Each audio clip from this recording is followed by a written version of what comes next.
Então vamos lá.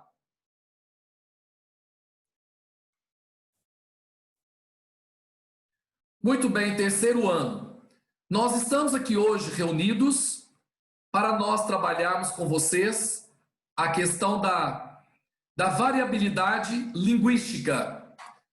O que significa isso? Nós vamos aprender agora como é que a gente utiliza a língua. Como que é a língua em uso, a língua no dia a dia. Como é que nós a utilizamos? Então vamos lá. Primeira coisa que vocês precisam saber é o seguinte, né?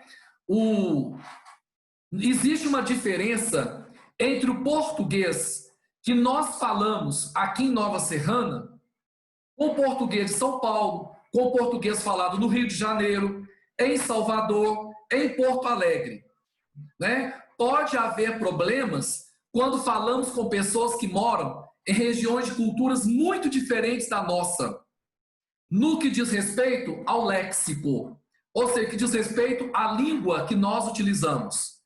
Por exemplo, lá na Bahia, a abóbora que nós aqui comemos é chamada de jerimum. Na Bahia, a abóbora é jerimum. Aqui no Sudeste e na região Sul, nós falamos abóbora. Nós não falamos jerimum aqui onde nós moramos.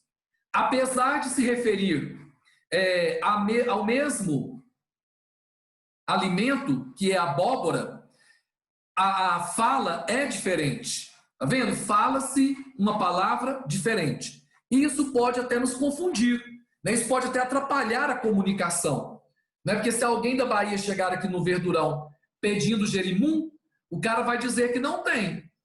E na verdade está com estoque gigantesco de abóboras. E da mesma forma, se sairmos daqui e formos a Salvador, lá na Bahia, por exemplo, e nós pedimos uma abóbora, corremos o risco de eles também não saberem que é abóbora e vão ficar com o estoque de jerimum parado. Por isso que essa questão da língua é variável. São mais de 250 milhões de falantes de português no mundo. É a sexta língua mais falada do planeta. É a sexta mais falada. O Brasil, só o Brasil, ele pega 60% da comunidade lusófona mundial. O que quer dizer isso? Da quantidade de pessoas que falam a língua portuguesa. De cada 100 pessoas que falam português no mundo, 60 estão no Brasil. E existem traços que são específicos e característicos quanto ao uso da língua. Então não adianta generalizar, falar que todos falam da mesma forma, que nós utilizamos as mesmas palavras, que o idioma é igual para todo mundo, que não é. Um cidadão português, ele usa a mesma língua que a nossa, porém a pronúncia dele, o vocabulário, o ritmo da fala, as formas de expressão utilizadas são totalmente diferentes da nossa, né? No próprio Brasil, né, o carioca, ele possui traços muito típicos de carioca. Ele tem um S puxado, né? Parece um S chiado. Já observaram? Já o paulistano fala mais anasalado. Parece que alguns sons saem pelo nariz. Uma parte sai pela boca, a maior parte. E uma pequena parte do som sai pelo nariz, né? Oi, como vai você? Como está você? Né? É assim que o paulistano fala. Aí você se encontra com um carioca, e aí, bicho, como vai, cara? Tudo bem? E aí, bicho? Então ele puxa muito S, puxa muito chiado, né? No S dele.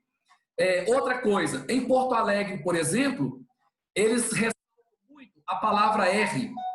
Porta, para nós, em Porto Alegre é porta. Eles demoram muito na pronúncia do R, de porta, em Porto Alegre, capital do Rio Grande do Sul. Então, nós percebemos que no próprio Brasil, nós temos essa variabilidade. Entre o Brasil e Portugal, outra variabilidade. Entre as ex-colônias de Portugal, que também falam língua portuguesa, existe essa variabilidade. Tá? Então, a língua, na sua essência, ela é heterogênea. Né? Ela é heterogênea. Então, o nosso idioma, ele se manifesta de maneiras plurais. Essas maneiras plurais estão relacionadas com os diversos contextos socioculturais ou situacionais em que se manifesta. Não é restrito a um único modelo. Né? Isso também acontece nos outros idiomas. Quem estuda inglês aí na sala de vocês, quem faz cursinho de inglês, já sabe. Né? O inglês, por exemplo, falado nos Estados Unidos, é diferente do inglês falado na África do Sul, do inglês falado, por exemplo, na Austrália. Então, quer dizer, apesar de o idioma ser o mesmo, ele é heterogêneo. Ele apresenta nuances, ele apresenta diversidade. Ele é heterogêneo. Ele é heterogêneo. Então, a língua não é homogênea, ela é heterogênea. Não se esqueçam disso, por favor. Tá? Bom, existem também variações de regência de alguns verbos ou substantivos, né, que no dia a dia é prático o modo de as pessoas falarem. Por exemplo, o verbo preferir. Vocês todos aí da sala sabem, porque são alunos de terceiro ano, acredita-se que todos sabem que o verbo preferir, ele é transitivo direto e indireto. E eu devo sempre dizer, prefiro isto a aquilo. E não prefiro mais isso do que aquilo. Por exemplo, eu pergunto para a aluna Nicole se ela gosta mais de lasanha ou de pizza. E a aluna Nicole diz para mim, Márcio, eu prefiro muito mais lasanha do que pizza. Quando a Maria Nicolina responde dessa forma, ela está cometendo um erro gramatical. Né? Porque a regência do verbo preferir não é essa. Como que ela deveria dizer? Eu prefiro lasanha à pizza. Eu prefiro lasanha à pizza. Só que ela disse, eu prefiro muito mais lasanha do que pizza. Esse muito mais do que? Ele é errado do ponto de vista gramatical. Se você pegar a norma padrão, isso está errado. Mas, no dia a dia, a Nicole fala dessa forma. Porque é a forma que ela acha mais fácil de se comunicar e de ser entendida. Então, vocês podem perceber que a variabilidade linguística atinge até mesmo a regência de alguns verbos.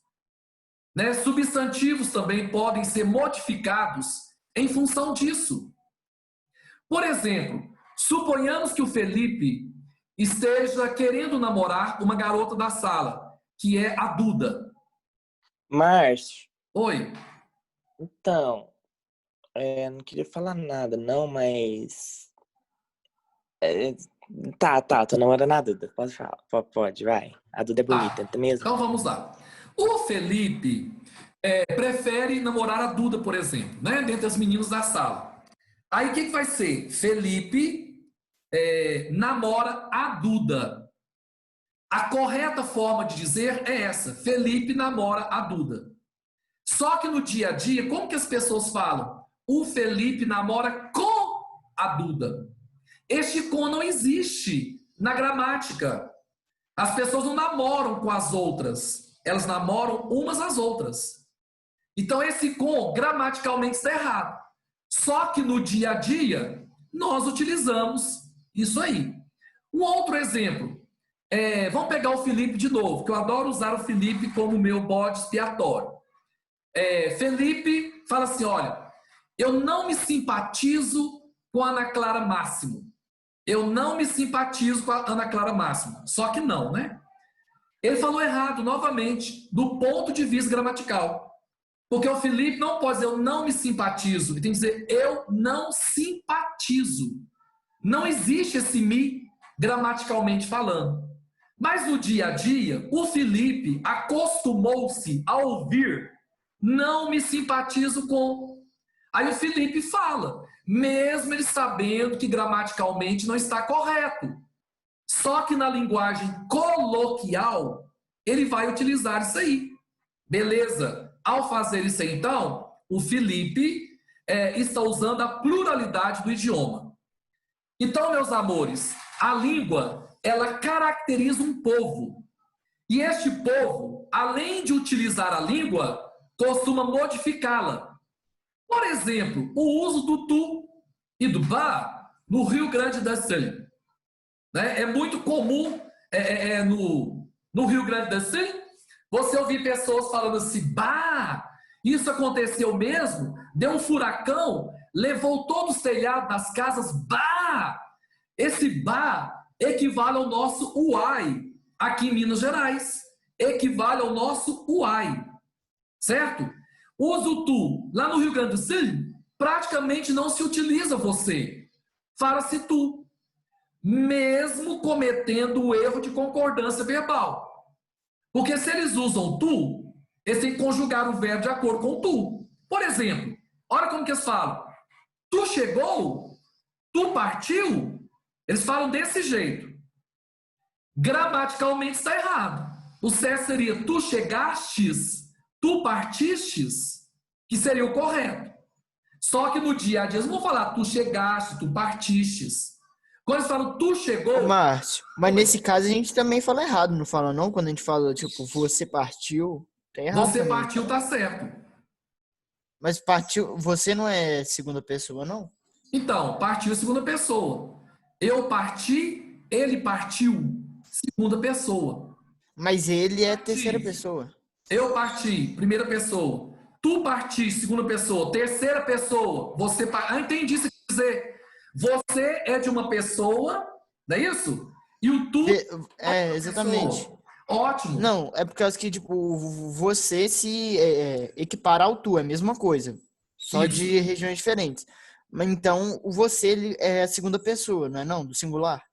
Deixa eu explicar. Sua colocação está corretíssima. Você sabe de onde que veio você, não sabe? Vossa mercê. Vossa mercê. Vossa mercê é pronome de tratamento. Todo pronome de tratamento, você não acompanha o pronome. Você coloca na terceira pessoa do singular. Vou te dar um exemplo. Ah, tá. Vou te dar um exemplo. Vossa Excelência. Até a próxima matéria sua de gramática é essa, concordância nominal. Olha, Vossa Excelência. Se é Vossa Excelência, deveria ser o quê? Primeira pessoa, segunda pessoa do plural. Vós. Deveria ser Vossa Excelência estivestes aqui. Sabe como é que você deve dizer? Vossa Excelência esteve. Apesar de Vossa Excelência, vossa, combinar com vós e vós, eu, tu, ele, nós, vós, vossa é segunda pessoa do plural, segunda do plural, que equivale ao tu, que é a segunda do singular, você não conjuga o vossa como vós. Você conjuga na terceira pessoa do singular. Vossa Excelência partiu e não partistes. E como você veio de vossa mercê, depois vós mercê, ele continua sendo pronome de tratamento. Você é pronome de tratamento e não é pronome do caso reto. Porque eu, tu, ele, nós, vós, eles, pronomes do caso reto. Aí você tem que seguir. Eu parti, tu partistes, ele partiu, nós partimos, vós partisteis, eles partiram. Tá vendo? Seguiu, porque é pronome do caso reto. Você não é pronome do caso reto, é um pronome de tratamento. É uma silepse de vossa mercê, que era o pronome de tratamento. E todo pronome de tratamento, apesar de ter o vossa nele, que equivale a vós, que é segunda pessoa, ele não conjuga como segunda pessoa. Ele conjuga como terceira pessoa do singular. E se forem vossas excelências, 2 deputados, por exemplo, vossas excelências partiram. Tá vendo? Partiram. Uma excelência, vossa excelência partiu. Tá vendo? Partiu. É de segunda pessoa, desculpa, é de terceira pessoa do singular. Partiram. Terceira pessoa do plural, eles partiram. Que concorda, tá vendo? Com a terceira pessoa. Então, conclusão. Para quem está assistindo aí não entendeu até agora, você já entendeu. Né? Você fez a pergunta, acho que você já entendeu. O tu deveria ser conjugado. Tu partistes. Porque ele é um pronome do caso reto. Eu, tu, ele, nós, vós, eles, pronome do caso reto. Então tem que concordar com ele. Eu parti, tu partistes, ele partiu e assim vai. No caso de vós, de você, ele não é pronome do caso reto. Ele é um pronome de tratamento.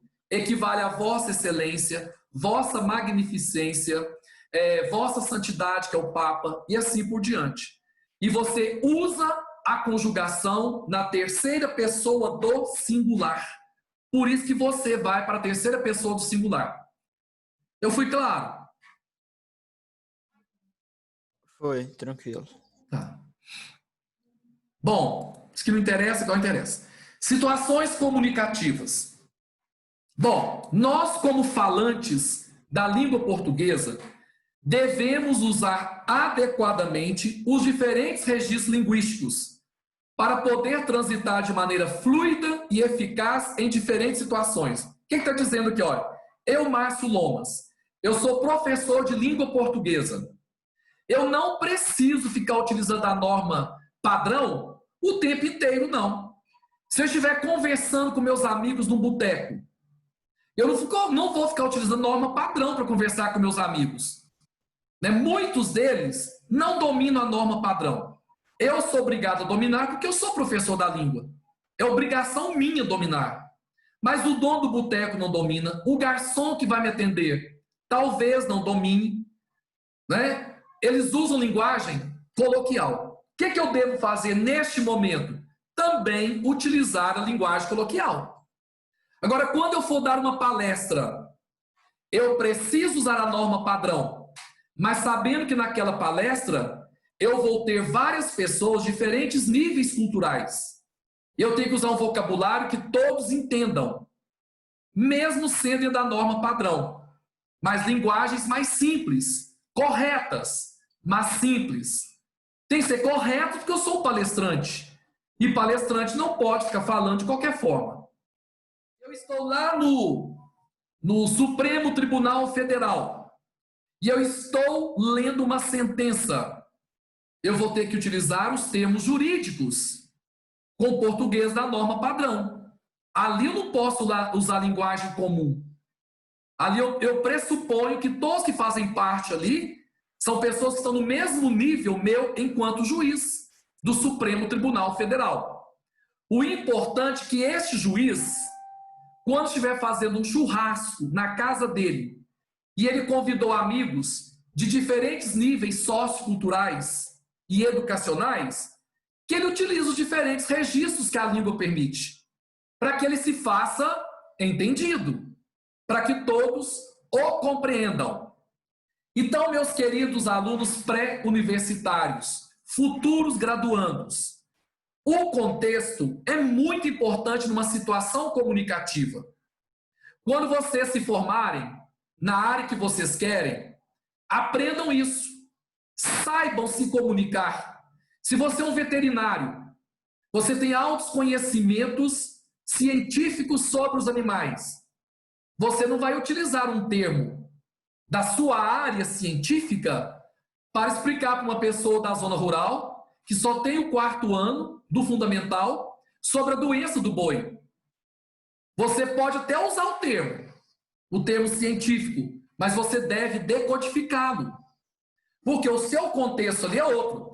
Aí você é um veterinário e você vai dar uma palestra para um grupo de veterinários. Ora, você vai ter que usar termos da área, que são chamados, sabe o quê? Jargões. São os jargões da área. Jargão da área. São os termos que vocês vão utilizar. Então, vocês podem concluir, melhor, nós podemos concluir que o ato de comunicação, o ato comunicativo, ele não é apenas um produto, mas ele é um processo. E vai sendo construído à medida que ele se realiza entre os interlocutores. Então, enquanto nós estivermos na interlocução, estivermos conversando uns com os outros, é que o processo vai acontecendo. Meus amores, se não houver isso, não vai haver comunicação. Pode haver uma inadequação à situação de comunicação. Isso traz prejuízos gigantescos à produtividade do texto. É preciso saber se comunicar. Exemplo, a Nicole quer apresentar um trabalho sobre corrupção na política em sala de aula. Ela tem que entender que ela está falando para colegas de sala de aula e para o professor.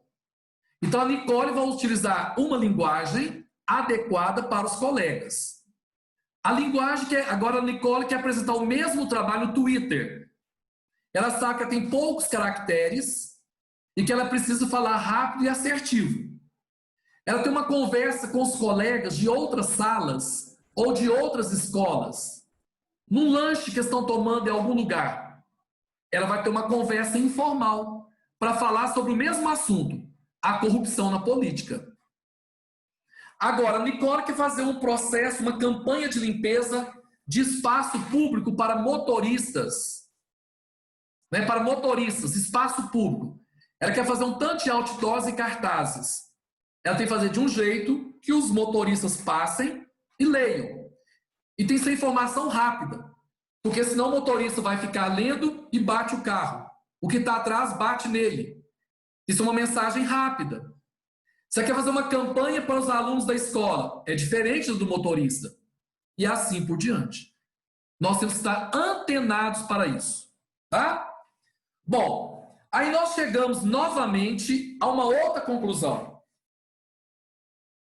Todas as vezes que eu for me comunicar, eu preciso olhar qual é o papel social do receptor. Quem está recebendo a minha mensagem?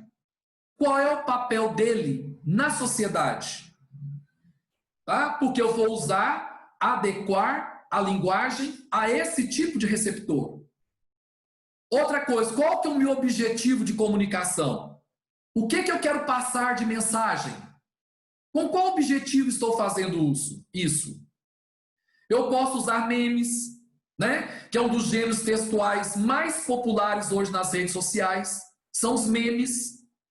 Os memes trazem mensagens subliminares, mensagens escondidas. Tá. Então, as formas e os registros de comunicação, eles vão se adequar às particularidades das situações de comunicação. Em algumas situações são mais permissivas, eu posso usar até gírias, e em outras situações eu não posso utilizar gírias, somente termos técnicos e jargões. É o que eu posso utilizar. Tá bom? Olha os memes, por exemplo. Isso aqui é um meme antigo. Meme não é uma coisa de agora. Meme já existe na literatura há décadas. As redes sociais se apropriaram dos memes. E, claro, criaram memes mais criativos, mais interessantes. Mas que de uma obra de literatura, que olha, tô nem aí, olha a expressão da moça, o cara tentando, né, conquistá-la, e ela nem aí para ele. Bom, meus queridos graduandos, as situações comunicativas da oralidade, contextos interlocutores. A situação de comunicação oral, falando, não é escrito, precisa seguir as mesmas regras. Quando eu escrevo para um determinado leitor, eu preciso saber falar também para um determinado receptor. Tá? Agora, quando estou falando, é pior ainda. Porque na hora que eu estou falando, as pessoas estão observando os meus gestos, a minha postura corporal, onde que eu ponho a mão, se minha mão está úmida, né? Se eu estou tremendo, se minha voz está embargada, a minha expressão facial, o meu tom de voz, o ritmo com o qual eu falo, o tipo de roupa que eu estou utilizando, tudo isso interfere na minha fala. Vocês podem ver um exemplo, repórteres de TV. O que fala sobre política, ele se comporta de um jeito. O que fala sobre esporte, se comporta de outro jeito. Até a roupa que eles usam. O que fala sobre esporte, utiliza muita roupa esportiva, né? Camisas polo ou blusas polo. Quando é um repórter ligado à área de política, já usa mais terno, ele já é mais sisudo, mais sério. Por quê? Quando estou falando, eu preciso entender qual é o meu contexto e qual é o meu público, né? E outra coisa, cuidado, língua formal, linguagem formal. Por exemplo, há muitas pessoas aqui, é o correto. Agora, na informal, tem muitas pessoas aqui. É o que nós mais utilizamos o verbo ter de forma errada, gramaticalmente falando. Quando eu falo tem muitas pessoas aqui, gramaticalmente está errado. O certo é, há muitas pessoas aqui. Mas na linguagem coloquial, é permitido. Certinho? Beleza. Pessoal, deixa eu perguntar uma coisa para vocês. Vocês sabem a diferença que existe entre da seguinte forma, o que é uma norma padrão e o que é uma norma culta da língua? Por exemplo, no Enem, quando vocês vão fazer redação, vem escrito para vocês fazerem o texto de acordo com a norma padrão. Existe uma diferença de norma padrão para norma culta? O que vocês acham?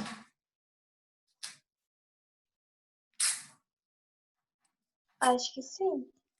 Por que, Nicole? Porque a padrão é de acordo com as regras, né, gramaticais. Já a culta é o jeito que a pessoa fala mesmo. Faz sentido o que você falou. Faz sentido. A norma padrão é aquela que está nos dicionários, na gramática, é a referência para que nós não nos percamos, né, Nicole? Porque se a gente falasse, olha, tudo que as pessoas falam é bonitinho, a linguagem coloquial é legal. Nós sabemos que a Nicole falou no dia a dia que ela prefere muito mais lasanha do que pizza. Aí todo mundo acha bonitinho. Tudo bem, é bonitinho, é a linguagem coloquial. Mas é preciso que alguém questione. A Nicole falou corretamente? Alguém fica em dúvida. Precisamos ter um lugar onde nós podemos recorrer para saber se está certo ou não. Este lugar chama-se gramática.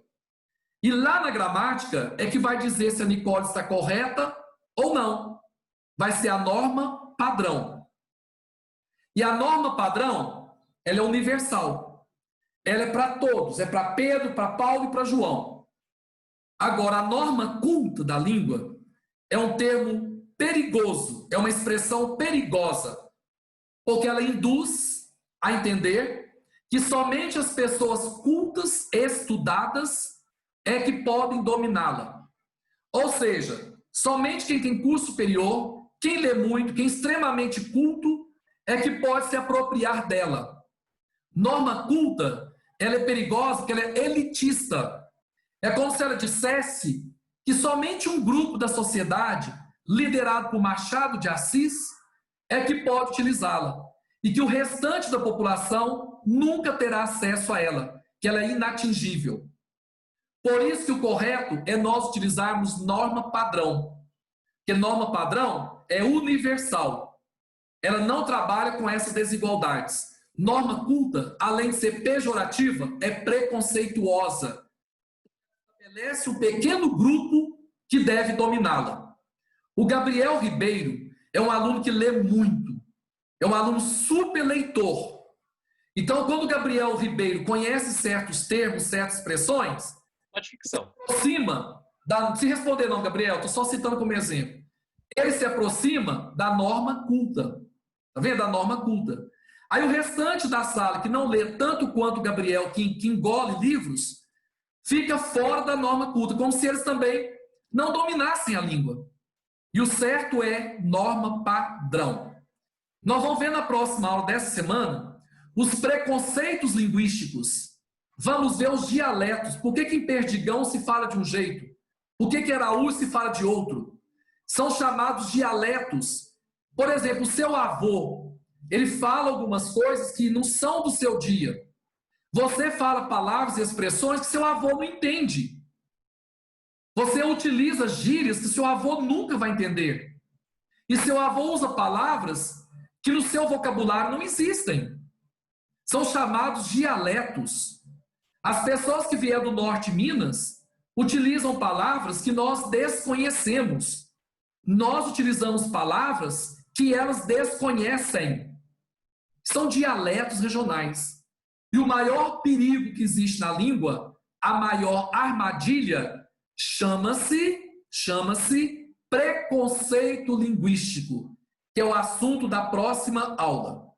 Bom, quem está presente? A Ana Clara Rodrigues, a Ana Clara Máximo, o Caio Freire, a Duda, o Felipe, a Alice, ela chegou correndo, o Felipe Carvalho, o Gabriel, a Júlia, a Luísa, a Maísa, a Mariane, a Nicole e o Rafael. Portanto, faltaram somente o Pedro Yankee e o Igor. Não é isso?